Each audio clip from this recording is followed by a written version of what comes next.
আসসালামু আলাইকুম ওয়া রাহমাতুল্লাহি ওয়া বারাকাতুহু। আউযু বিল্লাহি মিনাশ শাইতানির রাজিম। বিসমিল্লাহির রহমানির রহিম। যে ব্যক্তি জোর জুলুম করে ও অত্যাচার করে, মানুষের প্রতি হিংসা করে, তাকে আল্লাহ পাক নিজে হাতে ধ্বংস করে।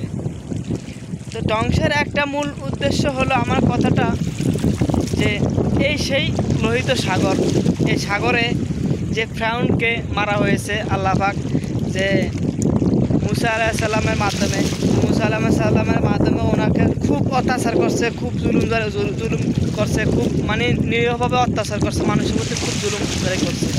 জুলুমকারীকে আল্লাহ পাক ছাড় দেন কিন্তু ছেড়ে দেন না, ঠিক আছে। তো এই সেই লোহিত সাগর, যারা সৌদি আরব আছেন তারা দূর দূরান্ত থেকে যারা আসেন তারা দেখে যাবেন। আসলে যে জায়গাটার নাম হচ্ছে উমলেস, এই জায়গার উমলেস শহর। এখানে খুব দেখার মতো সৌন্দর্য বা আশেপাশে ঘোরার মতো জায়গা আছে। যারা আশেপাশে উমলেসের আশেপাশে যারা আছেন তারা ঠিকই আসবেন, ঘুরে যাবেন, আনন্দময় করে যাবেন, মনটা ভালো লাগবে।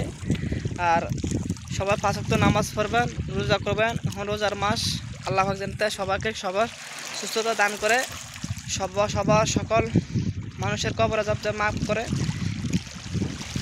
এই কামনা রইল। আসসালামু আলাইকুম ওয়া রাহমাতুল্লাহি ওয়া বারাকাতুহু।